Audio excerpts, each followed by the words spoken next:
Salut les anacalypsiens, bienvenue dans cette nouvelle vidéo j'allais dire d'NXT, oui, techniquement une nouvelle vidéo d'anacalypsie sur NXT avec l'épisode du 18 juillet, enfin 17 ou 18 juillet. Voilà, donc il fut un épisode vraiment sympa, honnêtement. Bon, il y a eu un match que j'ai trouvé excellent, le reste c'était plutôt bon.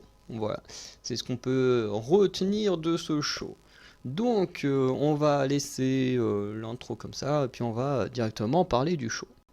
Donc, le premier segment, puisqu'on ne débute pas directement avec un match, c'est Carmelo Hayes qui va venir avec Trick Williams au ring et qui va un peu discuter. On a Dragunov qui va venir aussi. Et globalement, ce qu'il faut en retenir, c'est que les deux hommes sont en train de teaser le show Great American Bash, puisque tous les deux s'affronteront pour le titre de NXT. Voilà, j'ai très très hâte de voir ce match-là. En fonction de ce qui s'est passé un peu plus tard, on en parlera dans la conclusion. Je pense qu'un troisième homme devrait s'incruster dans le match et qu'on aurait sûrement un triple threat match à Great American Bash. Ce qui pourrait faire que Melo puisse perdre le titre sans prendre le tombé, que Dragunov devienne le champion sans forcément avoir vaincu Carmelo, et que peut-être il y aura un match vraiment à un contre un entre les deux lors d'un autre PLE. Bref, on verra ça avec le temps, mais en tout cas, je pressens bien le triple threat match à Great American Bash. En tout cas, le teasing était plutôt sympa, et voilà, il n'y a pas beaucoup plus de choses à dire dessus. Ensuite, on a eu clairement le meilleur match de l'épisode, hein, j'ai envie de dire de la soirée parce que ça se passe le soir, mais voilà. C'est Humberto Carrillo Angel Garza, donc les Lotarios, enfin Los Lotarios, contre Nathan Fraser et Dragon Lee qui n'ont pas vraiment de nom d'équipe, hein. Ils sont vraiment comme une équipe, mais ils n'ont pas de nom d'équipe. Il faudrait peut-être qu'ils en aient une à un moment donné s'ils se lancent dans la course au titre un jour. Et du coup, on a un match excellent. Ça virevolte dans tous les sens. Franchement, Humberto Carrillo, Angel Garza, c'est la première fois de ma vie que je les vois catcher. Parce que je les avais jamais vus catcher avant. Alors, peut-être qu'ils étaient apparus dans des Royal Rumble ou des conneries comme ça il y a quelques années. Mais en soi, je les avais jamais vraiment vus catcher dans un vrai match. Pas que le Royal Rumble n'en est pas un, mais le Royal Rumble, c'est quand même un énorme fouillis avec plein de gens qui essaient de jeter à travers la troisième corde. Donc c'est pas vraiment un match classique. Et là, franchement, ils m'ont étonné ce qu'ils ont fait. C'était incroyable. Alors, j'aime pas trop leur personnage, un peu de dragueur, un peu lourdeau et tout. Parce qu'en plus, ça fait très cliché des gens du Sud, enfin d'Amérique du Sud ou même d'Europe du Sud, hein, parce que c'est un peu le cliché qu'il y a aussi du côté de l'Italie, par exemple, au niveau de l'Europe. Donc, ouais, je suis pas hyper fan de leur personnage, de cette construction. Par contre, in-ring, c'est incroyable. Nathan Fraser Dragon Lee, il n'y a pas besoin de préciser, c'est incroyable de base. Même si Nathan Fraser, sur le finish, va quasiment faire un botch parce qu'il va réussir quand même plus ou moins sa prise, puisque sur le finish, on a Nathan Fraser qui va faire un double dropkick sur les Los Lotarios qui vont rouler à l'extérieur du ring. Et ensuite, il va faire son saut quand il va dans le coin et qu'ensuite il se lance à l'extérieur du ring en sorte de crossbody. Euh, et du coup, il va faire ça, sauf que on le voit au ralenti que son pied il glisse et du coup, il va réellement réussir son crossbody que sur un seul des deux gars. Mais il rattrape le coup direct, il se relève, il frappe l'autre, il le remet dans le ring. Ensuite, Dragon Lee fait une sorte de neckbreaker qui est vraiment pas mal. Et Dragon Lee, du coup, met fin au match. Du coup, victoire de Nathan Fraser et Dragon Lee dans le meilleur match de la soirée, selon moi. Et ensuite, on remarque quelques tensions entre Angel Garza et Humberto Carrillo, puisque les deux se rejettent la faute de la défaite, l'un contre l'autre. Voilà, chacun n'a pas envie vraiment d'être le responsable de la défaite. Du coup, on a Humberto Carrillo, je crois, qui va pousser Angel Garza au sol et qui ensuite va partir à travers le public et Garza va le poursuivre à voir du coup l'avenir de cette équipe que je voyais moi déjà gagner les titres par équipe. Mais finalement, je pense, on verra dans l'épisode, mais je pense que les plans ont changé. Ensuite, on a Gigi Dolin contre Kiana James, hein. Je crois que leur histoire ne va pas se terminer maintenant, puisque Kiana James va remporter à nouveau son match dans un truc qu'on n'a pas vraiment. Alors, peut-être que certains, je sais pas comment ils l'ont pris, ils vont peut-être pas comprendre ce qui se passe. Moi, je me dis, vu la rivalité, c'est plus ou moins compréhensible. Mais on a un match plutôt normal, plutôt sympa pendant voilà, la partie du match, hein, même si je trouve que c'est pas leur meilleure confrontation. Mais au bout d'un moment, Kiana James va tenter de récupérer son sac pour frapper Gigi. Mais Gigi va réussir à lui prendre son sac, va tenter de la frapper avec Kiana James. C'est une très belle esquive, hein. Franchement, j'ai beaucoup aimé l'esquive de Kiana James. Et l'arbitre va choper le sac à main, va l'enlever des mains de Gigi. Et en fait, Gigi va tenter de le reprendre, va même réussir à le reprendre des mains de l'arbitre. Et du coup, Kiana James va réussir à placer son finisher. Je crois que c'était le flatliner. J'avais appris le nom de son finisher, mais je suis plus sûr que ce soit vraiment ça. Mais du coup, c'était une sorte de facebuster, mais sur le sac, hein, et du coup, ensuite elle fait le tomber 1, 2, 3. Et du coup, Gigi Dolin remporte, pas Gigi Dolin, mais Kiana James remporte le match à nouveau. Donc voilà, une fin un peu spéciale. Et c'est vrai qu'on peut se questionner sur Gigi. On dit quand même c'est la face normalement. Pourquoi est-ce qu'elle est là absolument à vouloir frapper Kiana James avec son sac? Mais c'est vrai que quand tu prends ce qui se passe dans l'histoire, on peut comprendre le moment qu'elle en a marre de la tricherie, qu'elle pète un câble et qu'elle a envie également de s'acharner sur son adversaire, mais malheureusement elle ne réussira pas. Et je pense qu'il y aura un autre match entre les deux femmes avec une stipulation, ce serait pas mal hein, pour éviter ce genre de finish. Mais je pense qu'avec une stipulation, on peut avoir un très bon match entre ces deux femmes. Ensuite, on a un match entre Axiom et Scripps, ou Reggie. Je sais pas il est toujours il a toujours la tenue de Scripps, donc je pense que c'est toujours Scripps. Contre Bronco Nima et Lucien Price. Voilà, qui font leur début, enfin premier match télévisé à NXT, hein. Je crois qu'ils ont déjà fait des matchs à Level Up. Mais voilà. Et du coup, on a un match pareil qui est vraiment sympa au départ, hein. Très très bon match entre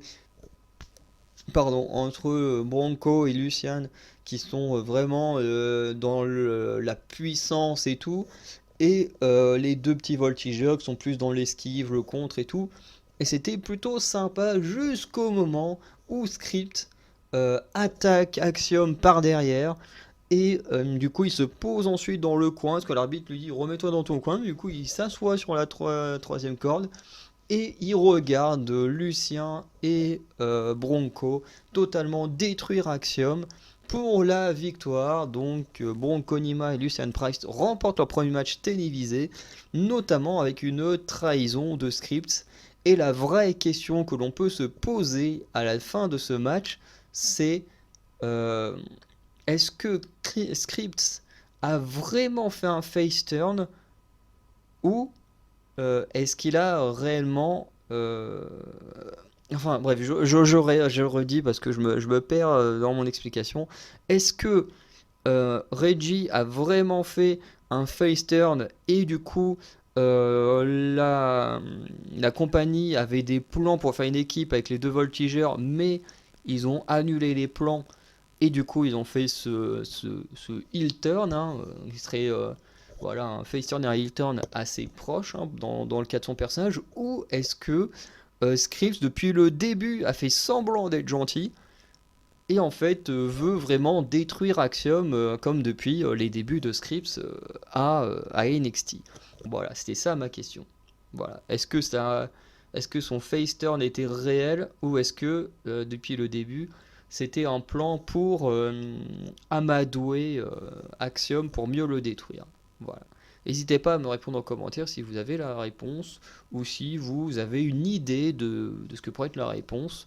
Parce que, voilà, moi j'avoue que j'en ai aucune idée.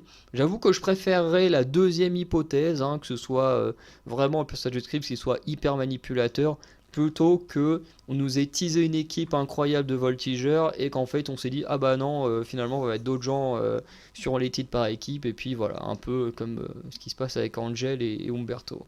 Bref. Ensuite, on a le retour du Don Angelo, voilà, qui fait son petit retour, qui va nous montrer un clip alors qui fait un peu les on nous remontre des semaines précédentes, mais aussi d'un détail dont on n'était pas au courant. C'est que on sait que Stax avait euh, offert un deal à Gallus et qu'ensuite il a trahi son deal. Et en fait, ici, on apprend la conversation d'origine entre Stax et du coup et Angelo. Et en fait, c'était le plan depuis le début. En fait, ils ont tout manigancé pour trouver un moyen de faire sortir Angelo de prison. Et du coup, ils ont juste manipulé Gallus à mort pour s'en sortir. Et c'était trop cool. Le truc était trop cool. Ensuite, on a Gallus qui va arriver. Angelo et Stax, ils vont les challenger pour les titres par équipe à Great American Bash. Et ensuite, les mecs, ils vont monter dans le ring. T'as enfin Joe Coffey qui va sortir une sorte de petite matraque ou enfin un truc en bois là pour matraquer les gens, hein, frapper les gens. Mais du coup, Angelo et Stax qui est avec plein de gens, ils vont tous sortir des pieds de biche et tout. Et du coup, Gallus va se faire démonter. On a Mark Coffey qui va être envoyé à travers une table. Les gens ils sont fous, t'as Angelo et Stax qui posent avec les titres par équipe de NXT. Bref, hâte de voir ce match lors de Great American Bash. Et comme je disais, pour moi, des questions que je me pose autour des Los Lotarios de Axiom et Scripts vient de ce segment. C'est euh, les Los Lotarios, quand ils sont arrivés, ils avaient l'air hyper badass, hyper puissants, en mode voilà, nous on vient du roster principal, on est trop cool et tout, et on va devenir les champions par équipe et tout. Et finalement, ils n'ont jamais vraiment eu de chance ou d'opportunité. Scripps et Axiom, ils étaient prêts à former une belle équipe et tout, pareil, il n'y a pas eu vraiment d'opportunité ou quoi que ce soit. Et je me demande si à la base les plans n'étaient pas de garder Angelo plus ou moins de côté et de mettre soit les Los Lotarios ou soit une autre équipe vachement appréciée vers les titres. Enfin bon, les Lotarios ils jouent des heals, mais bref, une grosse équipe comme ça, aller vers les titres. Et voilà, mais qui se sont rendus compte que l'histoire entre Angelo et Stax passionnait les gens, que les gens adoraient ça, et du coup qui se sont dit bah pourquoi pas tenter de mettre les titres sur Angelo et Stax. Du moins, moi c'est le ressenti que j'ai de tout ça. Voilà, j'ai un peu ce ressenti que voilà, avec la grosse popularité, on l'a vu avec le retour d'Angelo, que voilà, là, avec la grosse pop qu'ils ont tous les deux, que peut-être que NXT veut miser, tenter sur ces deux hommes-là, quitte à bah, du coup abandonner d'autres équipes qui auraient également mérité les titres. Après, moi je suis un grand fan d'Angelo et Stax, donc ça me dérange pas plus que ça que ce soit eux qui puissent détrôner Gallus s'ils y arrivent. C'est ce que j'aimerais honnêtement. Mais voilà, honnêtement, on verra ce qui se passera, mais voilà, de toute façon, après on saura jamais vraiment ce qui se passe en interne, mais j'aimerais bien avoir vos avis là-dessus. Ensuite, on a Thea Hale contre Elektra Lopez. Voilà, donc Thea Hale qui va remporter très très vite son match. Elle va plus ou moins se faire démonter au début. Et ensuite, je sais plus trop ce qui se passe, peut-être avec une esquive ou un contre. Et finalement, elle va réussir à placer sa clé de bras. Et grâce à sa clé de bras, du coup, elle va remporter le match puisque Elektra Lopez va finir par abandonner. Ensuite, Thea Hale va provoquer Tiffany Stratton qui va accepter un match de championnat à Great American Bash contre Thea Hale, et cette dernière va rajouter une stipulation, un match de soumission entre les deux femmes afin de montrer au monde de NXT, l'univers d'NXT, que Tiffany Stratton n'est pas si forte que ça, ou du moins n'est pas si résistante que ça aux prises de soumission. Donc Tiffany Stratton va accepter, pas Tiffany, mais Thea Hale va lui refaire une clé de bras, et Tiffany à nouveau va taper devant tout le monde. Et forcément, cela est fait pour dire regardez, Tiffany Stratton peut perdre à Great American Bash. Et on verra si Thea Hale deviendra la plus jeune championne de NXT, ou même peut-être même la championne la plus jeune de l'histoire de la WWE, parce que je crois pas qu'il y ait eu de champion ou de championne en dessous de 20 ans. Faudrait vérifier l'info, mais je suis pas sûr qu'il y ait déjà eu des champions en dessous de 20 ans. À part le truc avec Braun Strowman et le gamin, hein, je parle vraiment d'un vrai champion, voilà, de quelqu'un de vraiment formé pour faire des matchs. Je sais pas s'il y a déjà eu quelqu'un du coup qui a détenu un titre en dessous de l'âge de 20 ans. N'hésitez pas à me le dire en commentaire aussi. Bref, ensuite on a eu un match entre Oro Mensah et Eddie Thorpe qui était plutôt sympa au départ, hein. Le match, tant qu'il est resté normal, c'était plutôt sympa. Et malheureusement, à un moment donné, on a Jakara Jackson et j'ai oublié Lash Legend qui vont mettre Noam Dar dans le ring. Tu dis ok, pourquoi faire? Du coup, l'arbitre il va être un peu détourné, il va vouloir mettre Noam Dar dehors. Et on a Dijak qui va envoyer un gros coup sur Editor parce qu'ils avaient eu une confrontation backstage la semaine dernière. Il va l'agresser. Ensuite, Eddie remonte dans le ring juste avant le compte de 10 de l'arbitre. Et Oro Mensah fait son coup de pied retourné dans le coin. Il remporte le match. Donc, métaphore, entre guillemets, enfin, dans la globalité, remporte ce combat. Et voilà quoi. Donc d'un côté on a Métaphore avec le plus intéressant au départ, Noam Dar qui est totalement éclipsé, hein. Voilà, moi j'aime beaucoup Noam Dar. Oro Mensah fait des très très belles perfs, mais ce serait bien de voir, je sais pas, les deux mecs en équipe, voir aussi les deux filles avoir des rivalités, parce que là elles servent uniquement comme Rhea Ripley à faire des interventions, ce qui est assez dommage. Bref, et de l'autre côté, on a Eddie Thorpe qui va juste partir en rivalité avec Dijak. Ça peut être sympa, mais bon, voilà, c'est un peu dommage ce genre de finish parce qu'on en aura eu quand même pas mal cette semaine, quoi. Quand même 3 finishes par intervention, ça fait beaucoup. Même si globalement, le script, c'est pas vraiment une intervention, c'est plutôt une trahison, mais bon, ça peut revenir plus ou moins au même. Ensuite, on a eu une petite confrontation à nouveau pour nous teaser Great American Bash avec Roxanne Perez et Blair Davenport, hein. Finalement, c'est pas fini entre ces deux-là. Notamment, les deux vont un peu se confronter. Blair Davenport, elle est en mode j'en ai rien à foutre de ce qui se passe. Elle est vraiment sûre d'elle, de ce qu'elle peut faire, qu'elle peut vaincre Roxanne Perez. Ce qui me fait un peu peur parce que du coup, si Roxanne Perez bat Blair Davenport, Roxanne Perez aura vengé tous ceux qui sont fait agresser. Donc voilà, alors les autres voudront également forcément se venger pour eux-mêmes. Mais je me dis, ce serait un peu dommage d'arrêter là l'invincibilité de Blair Davenport. Et de l'autre côté, comme je disais, Roxanne Perez est dans un mode j'en ai marre qu'on me sous-estime, notamment parce que je fais une petite taille, hein, parce que Blair Davenport va faire une référence au fait qu'elle soit petite, voilà, qu'elle en a rien à foutre, t'es un mini-moise, tu peux pas me battre. Mais bon, voilà, Roxanne Perez qui quitte l'interview vénère en mode de toute façon tu sais pas ce qui t'attendra à Great American Bash.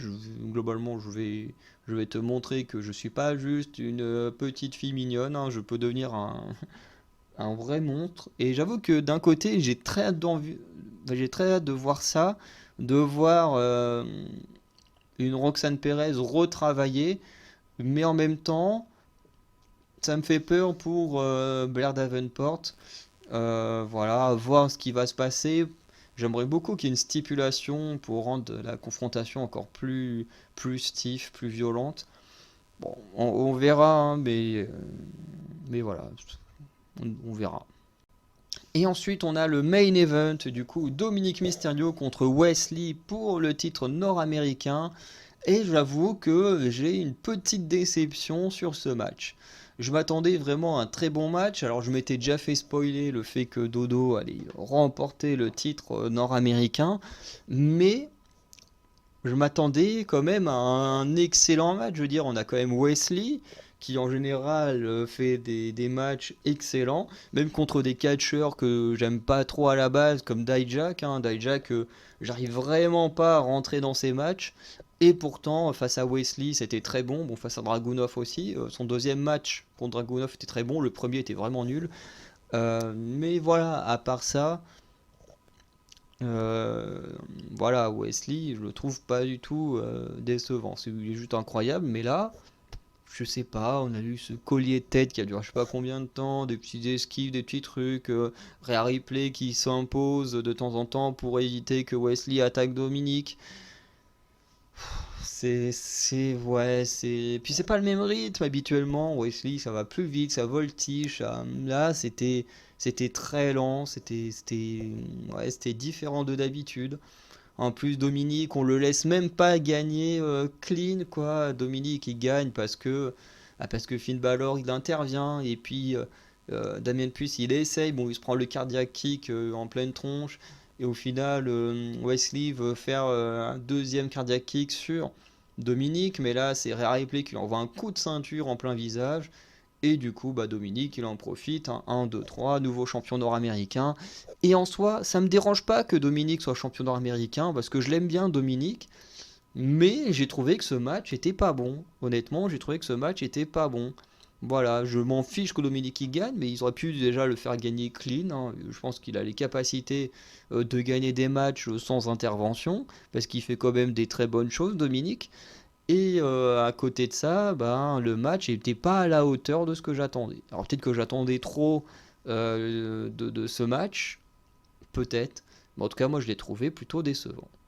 Donc, on va conclure sur ce show qui était plutôt bon dans sa généralité, avec un très très bon match par équipe en des bons shows, des bons teasings de Great American Bash avec Melo Dragunov et également Roxanne Perez et Blair Davenport. Du coup, on va faire des previews de la semaine prochaine. Donc, la semaine prochaine, on a Gable Stevenson qui devrait faire une promo pour parler de son avenir à la WWE, très certainement, et également dans le sport en général.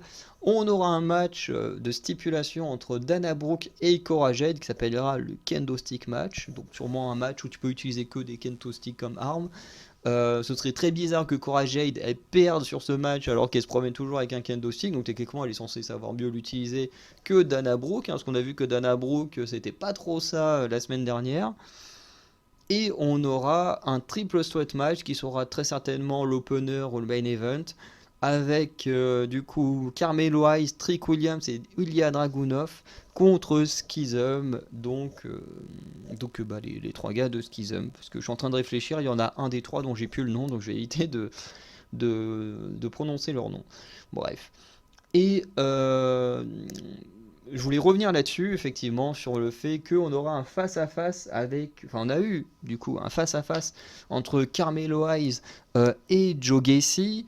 On a Dragunov qui est plus ou moins intervenu. Il a failli y avoir une baston entre Dragunov et l'un des bras droits de Joe Gacy. Au final, il y a quelqu'un, on ne sait pas trop qui va pousser Joe Gacy sur Carmelo Hayes, qui fait que tout va partir en baston général. Et c'est pour ça que je vous disais que, pour moi, je pense qu'on aura un triple threat match autour de la ceinture NXT entre Carmelo Hayes, Ilya Dragunov et Joe Gacy, puisque avec ce petit face-à-face, maintenant ce match par équipe entre Schism et les deux challengers, et Trick Williams qui est avec eux, ce côté où quelqu'un pousse Joe Gacy qu'on part en bagarre générale, je pense que si ça a été fait, c'est pas juste pour dire voilà, on fait ça et puis il se passe plus rien après. Il y aura un match par équipe à 3 contre 3 juste avant Great American Batch. Pareil pour moi, c'est pas anodin, c'est pas fait comme ça dans le vide.